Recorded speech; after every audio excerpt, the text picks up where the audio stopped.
শাশুড়ি, এটা আপনার জন্য। হালকা হেসে বললেন, এই বয়সে এসব জামাই? আমি মুচকি হেসে বললাম, আপনাকে দারুণ মানাবে। কিছুক্ষণ পরে তিনি সেই নীল রঙের হালকা জামাটা পরে আসলেন। আলো ছায়ার মাঝে তার উপস্থিতি একরকম অভিভূত করে দিল। পেছনে না তাকিয়ে বললেন, এইবার তেলটা দাও তো।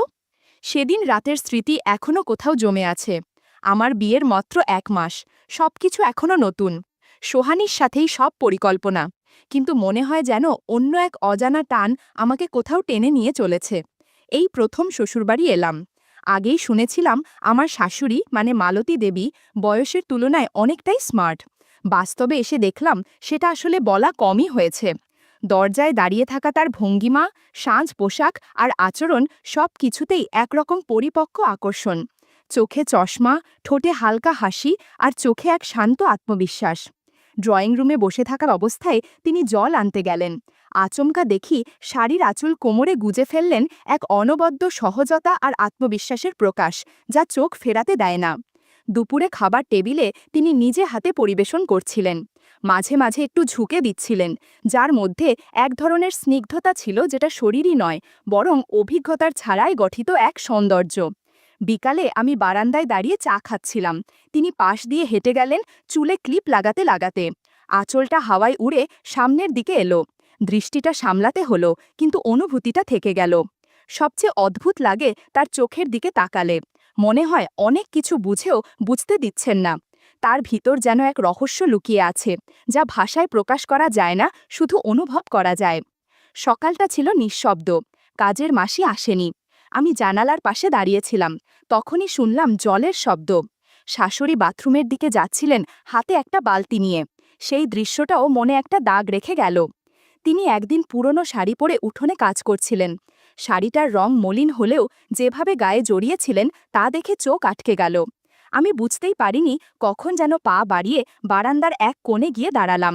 বাথরুমের আধখোলা দরজার ফাঁক দিয়ে ভেতর থেকে পানি পড়ার শব্দ, কাপড় কাচার ছিটে ফোটা আওয়াজ, সব কিছু মিলিয়ে একরকম নিঃশব্দ টান তৈরি হচ্ছিল।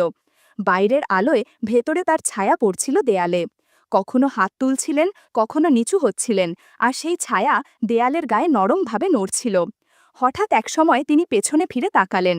চোখে চোখ আটকালো মাত্র এক মুহূর্তের জন্য, কিন্তু মনে হলো যেন অনেক অজানা কথা বলে গেল সে দৃষ্টি। তারপর ধীরে দরজা বন্ধ করে দিলেন। আমি পিছিয়ে এলাম, কিন্তু বুকের ধকধক কমছিল না। পরক্ষণে দেখলাম তিনি উঠোনে কাপড় ধুচ্ছেন, সম্ভবত স্নান সেরে এসেছেন। ভেজা চুলে রোদের ঝিলিক, আর তার হাতের নরম ভাজে ভাজে পোশাক থেকে জল ঝরছিল। একটি হালকা বেগুনি ব্লাউজ হাতে নিয়ে যখন তিনি কাঁদছিলেন, সেটা এমনভাবে জলে ডুবে উঠছিল যেন এক পরিপক্ক রুচির ছোঁয়া রয়েছে তাতেও। ছোট হাতা, সুন্দর কাটা গলা, পেছনের লাইনে হুকগুলো, সব মিলিয়ে নান্দনিক সূক্ষ্ম এক শৈলী। তিনি একটু সরে যেতেই আমি চুপি চুপি গিয়ে ব্লাউজটি হাতে নিলাম। নরম ভেজা কাপড়ে হালকা আতরের গন্ধ ছিল। জানি এটা ঠিক হয়নি, কিন্তু সে মুহূর্তে আমার মধ্যে এক অদ্ভুত টান তৈরি হয়েছিল। সেটা কি শুধুই কৌতূহল, নাকি তার অনেক গভীর কোনো অনুভব? সেই রাতে ঘুমাতে গিয়ে বারবার মনে পড়ছিল তার চোখের সেই মুহূর্তের তাকানো। না বলা কথাগুলো যেন মাথার ভেতরে গুঞ্জন তুলছিল। সকাল থেকে মেঘলা ছিল আকাশ। হঠাৎ বৃষ্টির মধ্যে শুনি উঠোনে কিছু একটা পড়ে যাওয়ার শব্দ। গিয়ে দেখি তিনি পিছলে পড়ে গেছেন। আমি আর সোহানী মিলে তাকে ঘরে তুললাম। তাকে ধরার সময় তার কাছাকাছি এসে বুঝলাম শরীরের উত্তাপ কি কেমনভাবে প্রভাব ফেলে মনে। সোহানী তখন তোয়ালে আনতে ব্যস্ত, আর আমি শুধু অনুভব করছিলাম কিভাবে কোনো সম্পর্ক ধীরে ধীরে অন্য মাত্রা নিচ্ছে। সন্ধ্যায় ব্যথাটা বাড়ায় সোহানী বলল, তুমি একটু তেল মালিশ করে দাও না। আমার হাতে তো মেহেদি দেওয়া, আমি বললাম, একটু ইতস্তত করে। শাশুড়ি হালকা হেসে বললেন, জামাই যখন পাশে আছে চিন্তা কি? তিনি মেঝেতে বসে শাড়ির পাটটা একটু তুলে সামলে নিলেন। আমি তেল হাতে নিয়ে কোমরের পাশে আলতোভাবে মালিশ শুরু করলাম। তার ত্বকে একটা উষ্ণতা ছিল যেটা ছুঁয়ে বোঝা যায়। ধীরে ধীরে পিঠের নিচের দিকে তেল দিতে দিতে সময় কেমন করে যেন থেমে গেল। তিনি চুপচাপ ছিলেন, শুধু নিঃশ্বাসর ছায়া যেন ঘরের বাতাসে মিশে যাচ্ছিল। প্রায় ঘণ্টাখানেক পরে আমি হাত ধুয়ে নিলাম। তিনি তখন চোখ বন্ধ করেছিলেন, মুখে প্রশান্তির ছাপ। শুধু বললেন, আরাম পেয়েছি।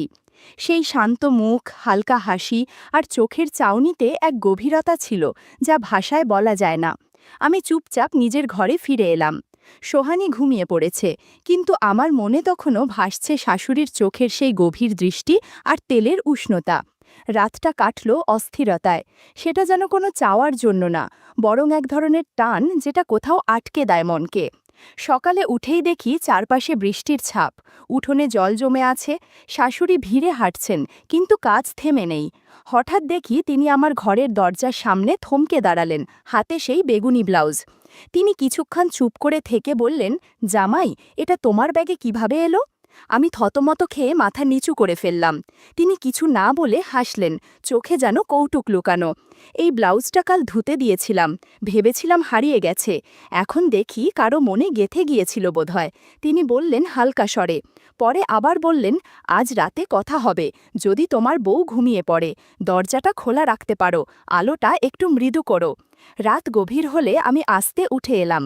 সোহানি ঘুমিয়ে, আমি হালকা পায়ে এগোলাম শাশুড়ির ঘরের দিকে। দরজাটা খোলা, আলো মৃদু। ভেতরে গিয়ে দেখি জানালার পাশে বসে আছেন তিনি, পরনে সেই পরিচিত ব্লাউজ ও সাধারণ সুতির শাড়ি, কিন্তু যেভাবে তিনি বসেছিলেন তাতে চোখ সরিয়ে নেওয়া কঠিন। তার চোখে ছিল এক নির্লিপ্ত দৃঢ়তা, না বলা কিছু যেটা শুধু অনুভব করা যায়। ঘড়ির কাঁটা এগোচ্ছিল, কিন্তু মনে হচ্ছিল সময় থেমে গেছে, কিন্তু ঘরের ভেতর যেন সময় থেমেছিল। নরম আলো, নিঃশব্দ চাহনির মৃদু খেলা, সবকিছু মিলিয়ে একটা অদ্ভুত আবহ তৈরি হয়েছিল। সেদিন রাতে কোনো কথা হয়নি, কিছুই জোর করে নয়, কেবল চোখে চোখে এক সম্মতিবোধ আর উপস্থিত মুহূর্তের এক ধরনের আত্মসমর্পণ। পরদিন জানতে পারলাম বিয়েবাড়িতে যাবার পরিকল্পনা। আমি আর সোহানি তো যাচ্ছি, সঙ্গে যাবেন শাশুড়িও। গাড়িতে তিনজন পাশাপাশি বসার ব্যবস্থা, আমি জানালার পাশে, মাঝখানে সোহানি, অন্য পাশে শাশুড়ি। শাশুড়িকে সেদিন দেখেই চোখ আটকে গেল। হালকা কাজ করা রঙিন শাড়ি, যেন শরতের নরম রোদ গায়ে মেখে এসেছে। পরিপাটি সাজ, কিন্তু একরকম অনায়াস সৌন্দর্য ছিল তার চলনে। আচমকা জানালা দিয়ে বাতাসে তার আঁচল উড়ে গিয়ে পেছনের অংশ খানিকটা দৃশ্যমান হয়ে পড়ে। তাতে কোনো সাজগোজ ছিল না, কিন্তু এক ধরনের বিশুদ্ধ রুচির ছাপ ছিল, নরম আলোয় যেন এক মুহূর্তের কবিতা।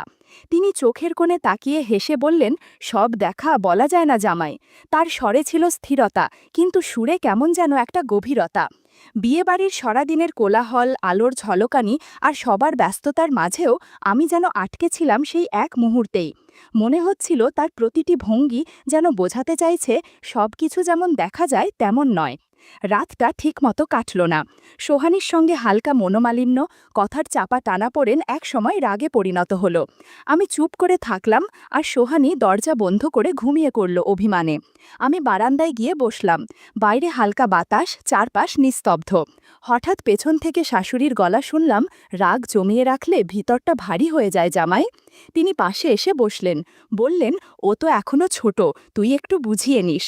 আমি কিছু না বললেও মনে হচ্ছিল তার গলার স্বরেই এক ধরনের পরম মমতা আছে। কিছুক্ষণ চুপ করে থেকে তিনি উঠে গেলেন, আমি ফিরে এলাম ঘরে। পরদিন সকালে সোহানি বাইরে যাবে বন্ধুর সঙ্গে, আমিও বেরোলাম, কিন্তু একসময় একাই ফিরে এলাম বাড়িতে। গেট দিয়ে ঢুকতেই যোগেন পাকাকে বেরোতে দেখলাম, মুখে হাসি, চোখে যেন একটু বেশি স্বস্তি। আমি কিছু বললাম না, শুধু এক অজানা কুয়াশা বুকের ভিতরে নামতে থাকল। ধীরে হেঁটে শাশুড়ির ঘরের সামনে গেলাম। দরজা হালকা খোলা। ভিতরে দেখি তিনি আয়নার সামনে দাঁড়িয়ে, চুল থেকে জল পড়ছে আর ধীরে ধীরে নিজেকে গুছিয়ে নিচ্ছেন। পাশেই গুছিয়ে রাখা শাড়ি, ব্লাউজ আর পেটিকোট। ঘরের ভেতরের আলো তার মুখে পড়েছিল। চোখে চোখ পড়ে গেল আয়নার প্রতিফলনে। তিনি হেসে বললেন, এতক্ষণ দাঁড়িয়ে আছো কেন জামাই বাবা? সব কিছু মুখে বলতে হয় না, বোঝা যায়। তারপর এক পা এগিয়ে এসে শুধু বললেন, অনেক কিছু জমে থাকে, কারুর একটুখানি সহানুভূতি অনেক সময় অনেক দূর নিয়ে যায়, যে ছোঁয়ায় শুধু শরীর নয়, মনটাও যেন একটু থেমে দাঁড়ায়। তার চোখে ছিল না কোনো সংকোচ, বরং এক ধরনের শান্ত স্বস্তি, যেন অনেক দিনের জমে থাকা কিছু নিজেই উন্মুক্ত হচ্ছে।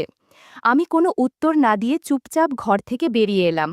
তবু বারবার মনে পড়ছিল সেই মুহূর্ত, আয়নার সামনে দাঁড়িয়ে থাকা ছায়ামূর্তি, আর চোখে চোখ রাখার সেই নিঃশব্দ মুহূর্ত, যা ভাষা ছাড়াই অনেক কিছু বলে দেয়। রাতে বারান্দায় বসেছিলাম, চারপাশ নিস্তব্ধ, হালকা বাতাসে পর্দা দুলছে, দূরে একটা ঘুঘুর ডাক ভেসে আসছে। মাথার ভেতর ঘুরছিল যোগেন কাকার মুখ, মালতীর চোখের চাহনি আর সেই এলোমেলো কাপড়ের দৃশ্য। কিন্তু আশ্চর্য, আমি ক্ষোভ বা হিংসা কিছুই অনুভব করছিলাম না, বরং মনে হচ্ছিল আমি এই অদ্ভুত পরিস্থিতির অংশ হয়ে গেছি, নীরব তবু গভীরভাবে জড়িয়ে। রাত বাড়ছিল, সোহানীর পাশেই শুয়েছিলাম, তবু ঘুম আসছিল না। তখনই মনে পড়ল দুপুরে বাজার থেকে কেনা ছোট একটা প্যাকেট, হালকা নীল রঙের নাইটি আর তেলের বোতল। চুপচাপ সেগুলো হাতে নিয়ে আমি ধীরে ধীরে এগোলাম শাশুড়ির ঘরের দিকে। দরজাটা খোলা ছিল, ঘরের ভেতরে এক ধরনের আরামদায়ক আলোর ছটা, জানালার পাশে রাখা চাদর, বাতাসে নড়তে থাকা পর্দা আর বিছানায় বসে থাকা মালতী, সব মিলে এক নিঃশব্দ প্রশান্তি। তিনি তখন হালকা শাড়িতে ছিলেন, চুল খোপা করা, পরনে কোনো বাড়াবাড়ি ছিল না, কিন্তু ছিল একটা অনায়াস সৌন্দর্য। আমি হাতে ব্যাগটা এগিয়ে দিয়ে বললাম, আপনার জন্য এনেছি। তিনি হেসে বললেন, এই বয়সে নাইটি জামাই? আমি বললাম, এই রংটা আপনাকে দারুণ মানাবে। তিনি একটু মৃদু হাসলেন, তারপর বললেন, তেল এনেছ? আমি বোতলটা দেখালাম। তিনি জানালার পাশে গিয়ে দাঁড়ালেন, হালকা আলোয় তার ছায়া বিছানার ওপর পড়ছিল। পেছন ফিরে না তাকিয়ে শুধু বললেন, তাহলে লাগিয়ে দাও। আমার হাত খানিকটা কাঁপছিল, তবুও ধীরে তেল লাগাতে লাগলাম। তার পিঠ, গলা আর কাঁধ বরাবর সেই তেল ছড়িয়ে পড়ছিল, আর আমাদের চারপাশে এক অদ্ভুত নীরবতা নেমে এসেছিল। এক সময় তিনি বললেন, এই নাইটি পরে হাসি? আমি চুপ করে দাঁড়িয়ে রইলাম। তিনি পাশের ঘরে গেলেন। যখন ফিরে এলেন তখন গায়ে সেই হালকা নীল পোশাক। খুব সাধারণ একটা ঘরের পোশাক হলেও তার গাম্ভীর্যে সেটাও যেন অনন্য হয়ে উঠেছিল। আমি চোখ ফিরিয়ে নিতে পারিনি। ঘরের ভেতরের বাতাসটাও যেন এক ধরনের ভার বয়ে নিয়ে চলছিল, না কষ্টের না আনন্দের, বরং এক চুপচাপ টান যা শব্দ ছাড়াই কথা বলে। তার চোখে এক গভীর চাহনি, ঠোঁটে নরম হাসি আর ধীরে ধীরে এগিয়ে আসা পায়ের ছায়া, সব মিলিয়ে সেদিন শব্দের দরকার ছিল না, শুধু নীরব উপস্থিতি, নিঃশ্বাস আর চোখে চোখ রাখার মুহূর্তটাই যথেষ্ট ছিল বুঝে নেওয়ার জন্য এখানে কেউ কাউকে দোষ দিচ্ছে না, কেবল অনুভব চলছে। রাতটা কেটে গেল এক অদ্ভুত প্রশান্তির ভেতর, অনেক অজানা প্রশ্নের উত্তর মিশে গেল নীরবতার গায়ে। আজ আমাদের ফেরা। আমি আর সোহানী শহরের দিকে রওনা হব। রেখে যাচ্ছি এই বাড়ির নরম আলো, ভেজা বারান্দা আর এক ছায়ার মতো মিশে থাকা মালতীর উপস্থিতি। সোহানী ব্যস্ত ব্যাগ গোছাতে, আর আমি দাঁড়িয়েছিলাম বারান্দায়, রোদে শুকানো শাড়ির ভাঁজের দিকে তাকিয়ে। একটা নীলচে কাপড় বাতাসে দুলছিল, চেনা কাপড়, চেনা অনুভব। ঠিক তখনই চোখ গেল গেটের দিকে। পাশের বাড়ির যতীন কাকা ঢুকছিলেন, আমার দিকে তাকিয়ে মৃদু হাসলেন। সেই হাসিতে হয়তো কিছু না বলেও অনেক কিছু বলা থাকে। শাশুড়ি ঠিক তখন উঠোন পার হয়ে এলেন, গায়ে হালকা কাতান শাড়ি, মুখে সেই চেনা নীরবতা। যতীন কাকার দিকে তাকিয়ে বললেন, ভেতরে এসো। তাদের কথাবার্তা আমি শুনিনি, তবুও চোখে চোখ, ভঙ্গিমা সব কিছু বলে দিল এ সাক্ষাৎ হঠাৎ নয়, বরং পরিচিত এক ছন্দের পুনরাবৃত্তি। সোহানী এসে বলল, চলো, গাড়ি এসে গেছে। আমি সুটকেস তুললাম, গাড়ির দিকে পা বাড়ালাম। তখনই পেছনে থেকে ভেসে এলো ঘরের দরজা বন্ধ হওয়ার এক ক্ষীণ শব্দ। আমি ঘুরে তাকালাম, শাশুড়ির ঘরের জানালা খোলা, পর্দার ফাঁকে এক হালকা নড়াচড়া। ঠিক বোঝা যাচ্ছিল না, তবু মনে হচ্ছিল এই দরজাটা শুধু একটা ঘরের নয়, একটা